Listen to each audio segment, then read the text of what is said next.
Happy here from MiniWarGaming.com, and it's time for more Let's Build a List. I'm going to be doing a few videos, a bunch of videos actually, with my Necrons.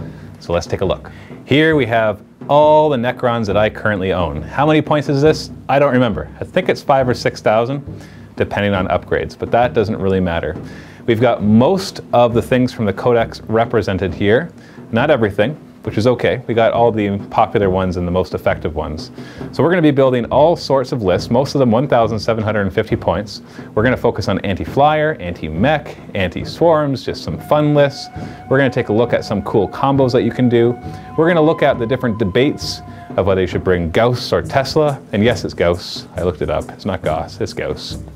So thank you for everybody who's posted comments about that. We're going to look at monoliths and whether they're any good. We're going to look at the different configurations of wraiths, of the Catan or Citan, depends on how you want to say that. There's no official pronunciation for that. We're going to look at the Royal Court. We're going to look at the Lich Guard. We're going to look at Scarab Swarms. And this is all going to be in this series of Let's Build a List. I figured if we're going to start this, we better start it right. This is the list that everybody loves to hate. Well, it's not exactly the full list, but we'll talk about that in a second. This is the Necron flyer list. Now, ever since 6th edition came out and Necrons got their flyers, they have been undisputably very powerful in tournaments.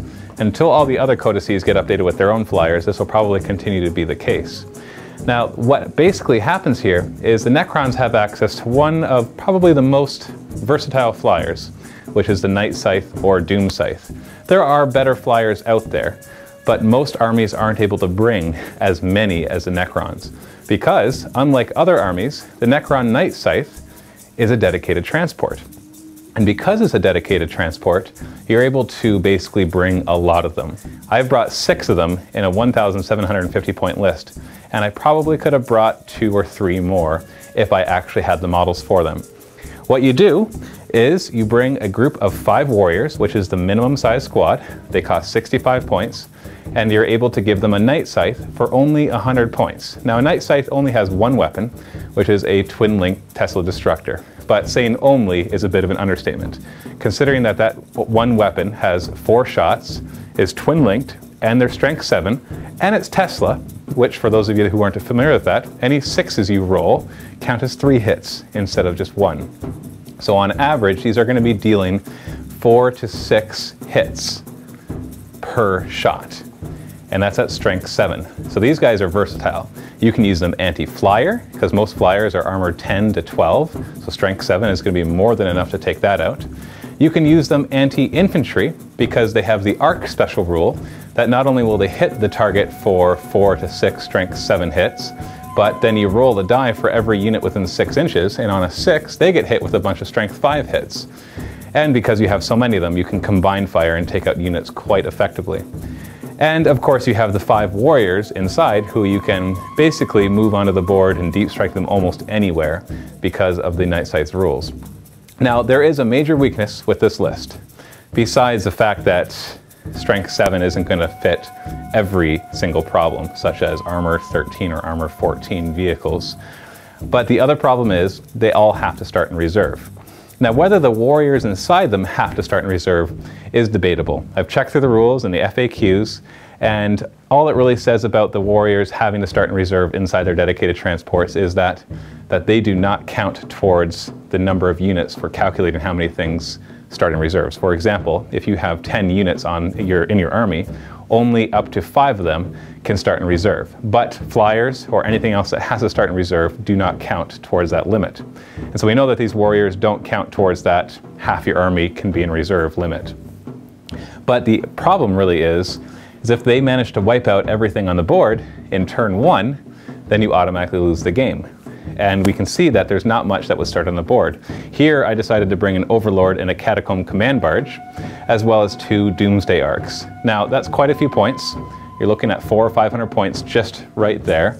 You could definitely bring other things instead, maybe some units of Immortals, well, not at this points level because you already use your 6 slots, but you could bring Lich Guard, you could bring Wraiths, you could bring really whatever you want to bring. But you somehow have to make sure that your opponent is not going to have a way to destroy everything off the board turn 1. I usually go for the traits on the Warlord that allow him to reroll reserves or get some sort of bonus there, just to help the maximum number of my flyers to arrive as soon as possible. And of course, once those 6 flyers are on the board, it is very difficult for your opponent to use to handle them. Now, a word of caution, most people will have a hard time against this list, especially if they're unprepared. So do not play this in friendly games unless your opponent is also bringing a bunch of flyers or is really prepared against it and wants to try to beat it. It's just not a nice list typically. Usually with our battle reports, when somebody challenges me to a beat map bat rep, I'll ask them beforehand how many flyers they're bringing, not so I can tailor my list to beat them, but to make sure I don't bring too many flyers. For example, I'll usually bring 1 flyer for every flyer they bring, but if they aren't bringing any, I won't bring any flyers, unless they specifically ask me to, and I know they have some anti-flyer weaponry. So like I said, you could easily replace these Doomsday Arcs with more flyers, and there's no rule that I can find against it. If you're worried about getting tabled first turn, then just take 2 or 3 of those squads of 5 warriors, and you can put them on the table rather than reserve. Just make sure they're well hidden, put some out of line of sight or in such heavy cover that there's no way somebody's going to destroy them all. And then just cross your fingers and hope that your flyers arrive before the rest of your army is gone. So this is the Necron flyer list, or some variation of it. So what do you think? Do you think this list is cheese? Do you think it's easy to beat? How would you beat it with your army? Or if you're a Necron player, how would you make it even better than what you see here at 1,750 points? This is Matthew from MiniWarGaming. Happy wargaming.